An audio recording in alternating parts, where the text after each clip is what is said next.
Good day mga ka-Engi! Kuya Mike! Alright!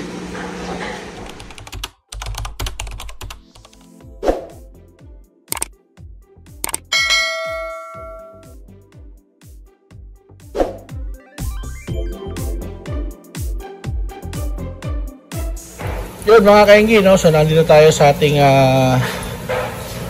maliit na gapihan. At ayan, no, mag-update tayo ulit ng ating mga guppies, no? Kasi nga meron tayong dalawang video na hindi about guppies, no? Alright.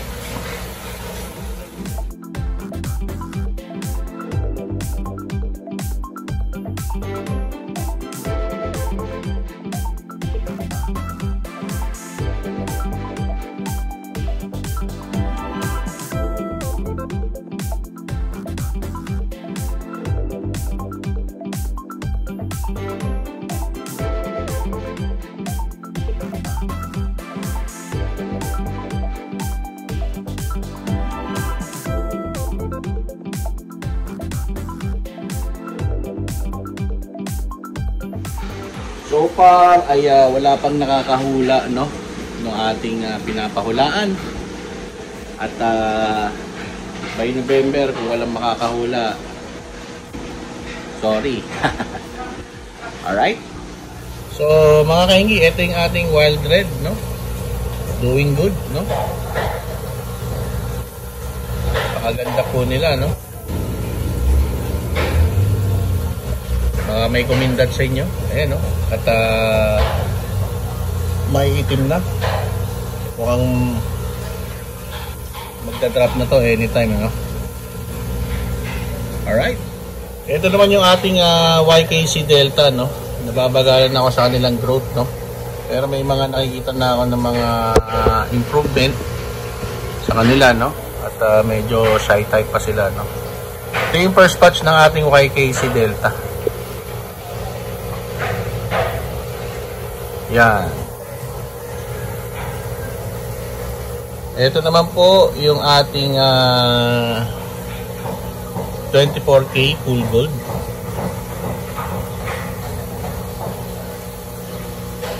So, langoy-langoy lang sila. Mamaya ay pakakainin natin tong mga to, no? Para maging happy sila. Inuna ko lang tong pag-update, no? Alright. Tapos ito yung ating full gold, no? Ayan, no? Napakaganda. So hintayin natin sila mag-breed para dumami, no, mga ka-Engi. Alright.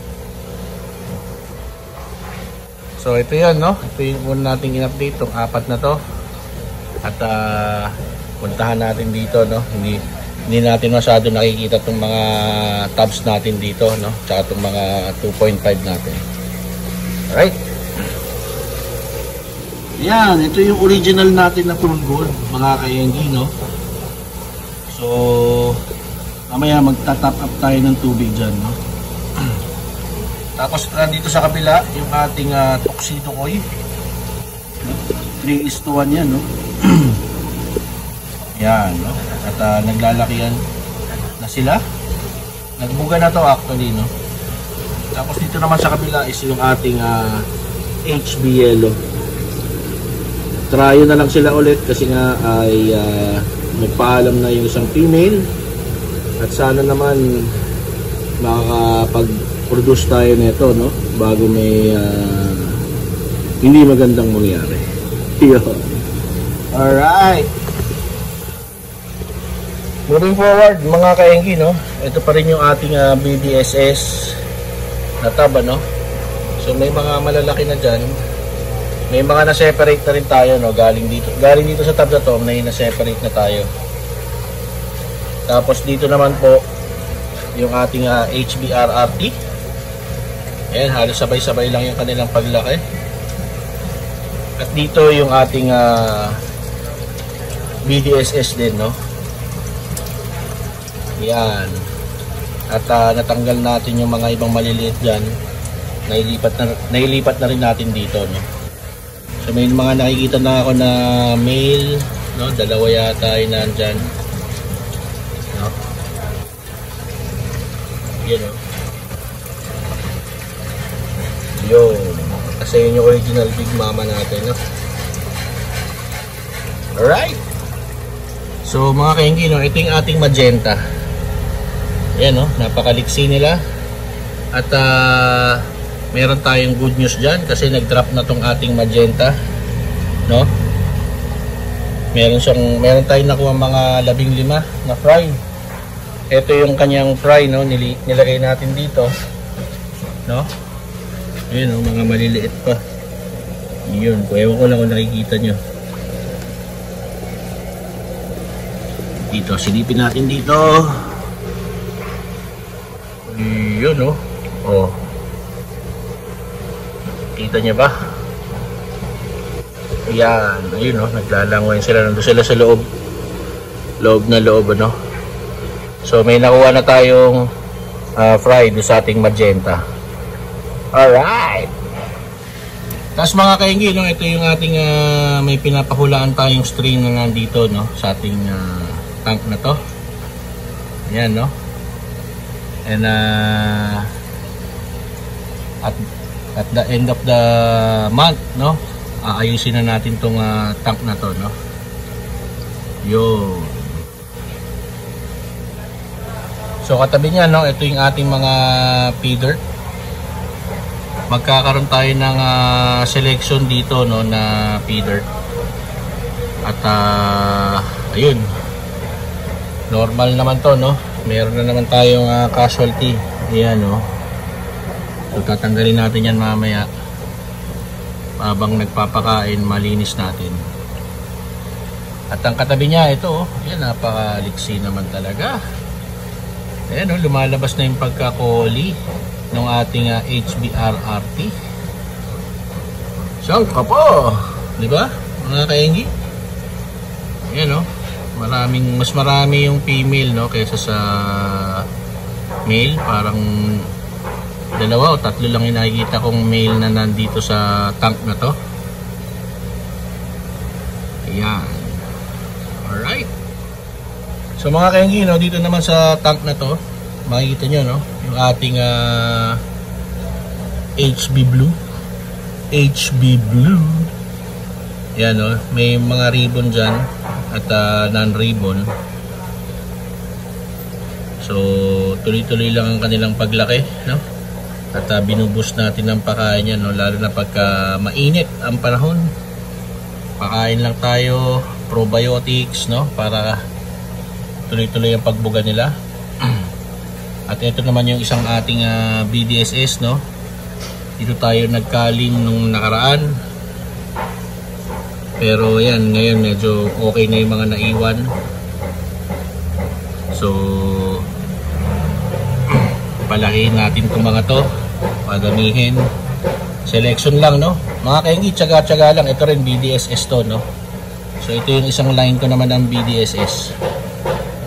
Ayun, no? Kita nyo ba yun, no? Nagde-delta na, no? Napakaganda. Ayun, no? Female natin, no? Kita nyo naman yung pattern.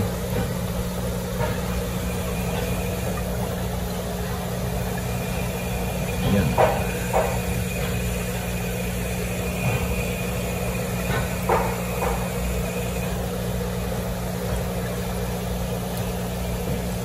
At last but not the least dito sa hilera na to ay ang ating Singa Blue.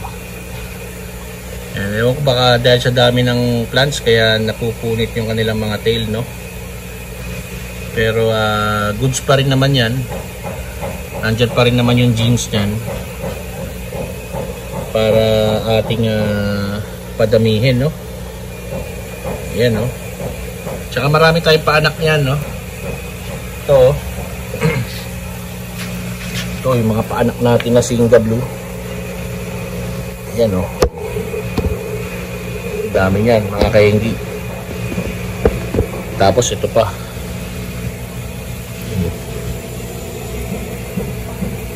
So marami tayong Singa Blue dito, no? Pinapalaki lang natin. Alright.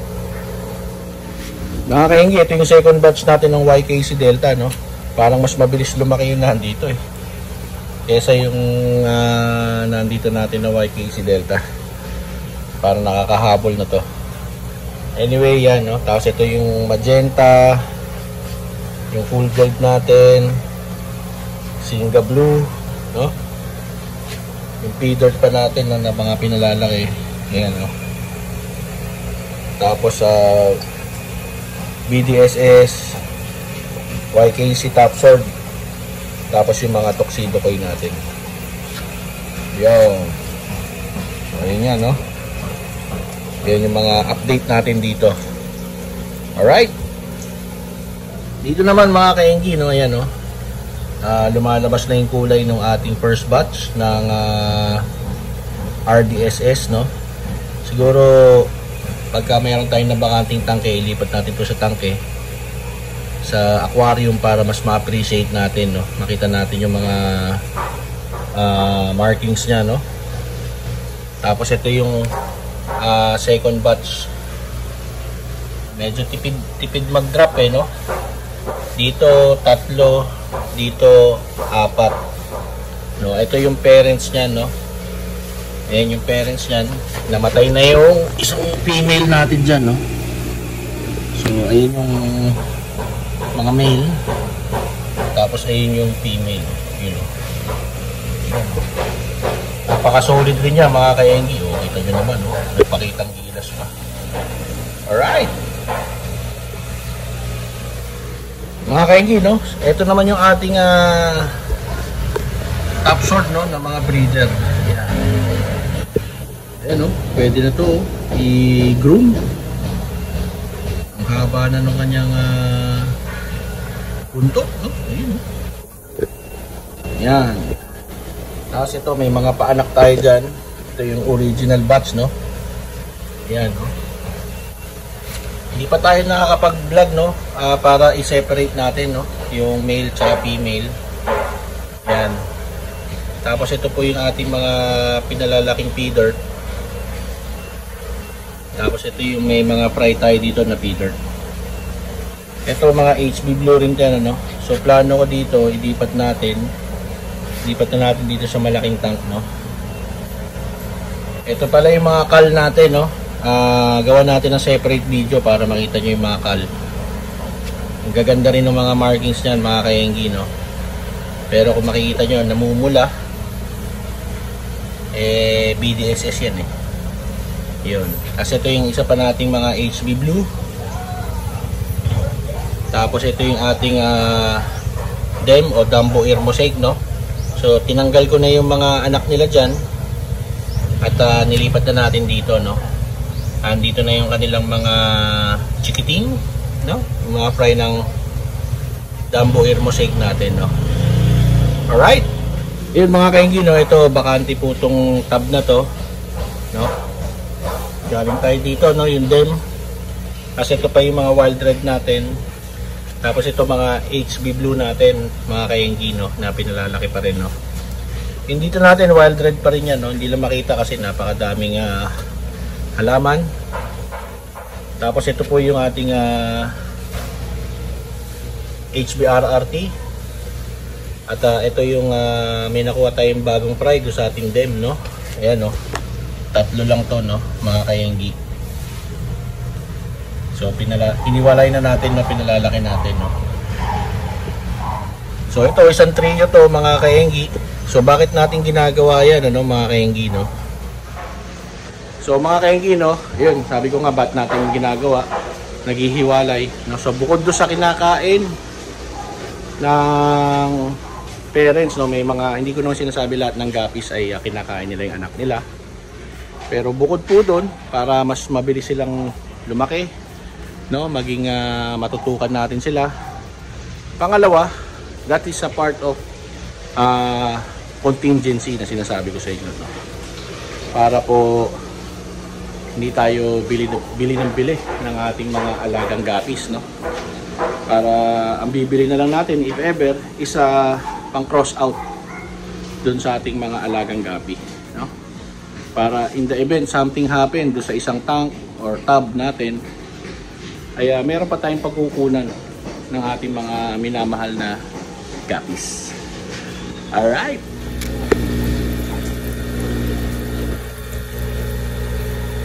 Yun o mga kaingi, dalawang fry ng magenta. Yan o, yan pa o. Yan, so kakatapos lang natin magpakain mga kaingi, no? Sa ating mga alagang guppies. Yan o. So dito tsaka na tayo mag-update ulit sa ating 2.5 tsaka black tub. Yan. So ayan o, nagpakain tayo. So ito yung mga wild red pa natin na nandyan, no? Alright. Ayun mga kaingi, no? Sana nagustuhan nyo itong video na to, no? At kahit pa paano ay na-entertain ko kayo or may natutunan kayo dito sa ating guppy update. Alright. So mga kaingi, kung di ka pa nakasubscribe, alam na this, no? Like, share, comment down below para ma-shoutout ko kayo at malaman natin kung saan umaabot po yung ating video, no? Yan. Alright. So shoutout ulit to kay JJ Rojas, no? From Tagaytay, no? Salamat sa iyong patuloy na suporta at panonood sa ating video, no? Ito nga pala si Kuya Mike, no? Mga kaingi. At gumagawa tayo ng mga fish vlog, planting, cooking, no? Paminsan motovlog. At yun nga, no? Member si Kuya Mike ng The Fraternal Order of Eagles, Philippine Eagles, no? Hindi ko alam kung tutuloy ako mamaya doon sa Santa Ana, no? Kung nabalitaan nyo, may malaking sunog doon, no? Na nangyari nung kamakailan. At meron kami community service doon. Alright? At syempre, no? Order na ng Buraot Feeds, no? Para sa ating mga alagang guppies, beta, tetra, no? Mga maliliit na isda, pwede yan. Alright. So mga kaingi, no? Hanggang November lang yung ating guess the strain, no? So after nun, no? Titignan natin yung comment kailangan below November. At kung may tumama, no? Magbibigay po tayo ng kung di ako nagkakamali, tuxedo ko yata tsaka wild red. Alright. Ayun, alam na this mga kaingi, no? Bye bye. Alright.